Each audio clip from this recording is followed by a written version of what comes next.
छत्तीसगढ़ की राजधानी रायपुर में लगातार अपराध और असामाजिक गतिविधियां बढ़ती जा रही हैं। रायपुर को राजधानी बने 23 साल बीत गए हैं और अपराध का ग्राफ जितने तेज़ी से बढ़ा है उतने तेज़ी से राजधानी का विकास नहीं हुआ है। जैसे जैसे शहर बढ़ रहा है वैसे वैसे शहर में अपराध और असामाजिक गतिविधियों में भारी इजाफा हो रहा है। एक तरफ अवैध धंधे बढ़ रहे हैं तो दूसरी तरफ इन धंधों से आपराधिक आमदनी से पैसों की आवक में भी भारी बढ़ोतरी हो रही है।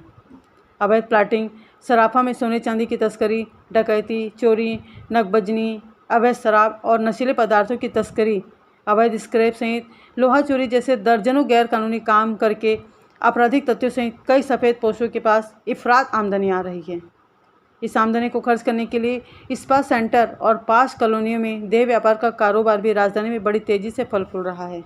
राजधानी के महावीर नगर में, जो कि शहर के सबसे पास कॉलोनियों में से एक है, वहाँ भी आलीशान मकानों और अपार्टमेंट में ऐसे अड्डे बन गए हैं जहाँ खुलेआम दिन दहाड़े देह व्यापार और असामाजिक गतिविधियों का संचालन किया जा रहा है। कल राजधानी के 2 वरिष्ठ और खोजी पत्रकारों को एक गुप्त सूचना मिली थी कि महावीर नगर एक मकान में असामाजिक गतिविधियों का संचालन किया जा रहा है। सूचना की पुष्टि के बाद पत्रकार वहां पहुंचे तो गेट में खड़ी महिला ने तत्काल गेट पर ताला लगाया और वहां से भाग खड़ी हुई।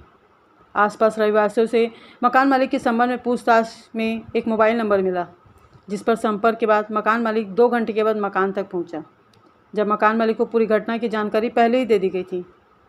जब पत्रकार ने मकान मालिक से ताला तोड़कर मकान की तलाशी के लिए कहा गया तो आनाकानी के बाद पुलिस में संपर्क के लिए बोल दिया गया।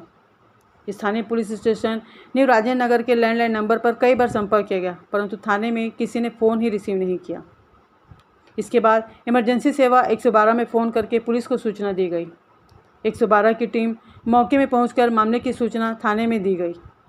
सूचना पश्चात पुलिस बल तो वहां पहुंच गई, परंतु मामले की गंभीरता को देखते हुए महिला बल नहीं होने और वरिष्ठ अधिकारियों का हवाला देकर मामले को दबाने का प्रयास शुरू कर दिया गया। इसके बाद किसी थाना प्रभारी जितेंद्र ताम्रकर से संपर्क किया गया। उन्होंने पूरे मामले की गंभीरता को समझते हुए घटनास्थल पर तत्काल पहुंचकर अपने निर्देशन में कार्रवाई को अंजाम दिया। मकान में महिला द्वारा लगाए गए ताले को तोड़कर अंदर से 3 युवकों को हिरासत में लिया गया, परंतु पुलिस की कार्यप्रणाली और लेट लतीफ़ी की वजह से वहां मौजूद 3 से 4 युवक वहां से भागने में सफल हो गए। अब आप समझ सकते हैं कि राजधानी में अपराध और असामाजिक गतिविधियों में किस कदर इफाजा हो चुका है और पुलिसिंग में एक आमूलचूल परिवर्तन कब नजर आएंगे कि खाकी पहना एक सिपाही को भी देखकर अपराधियों में खौफ नजर आए।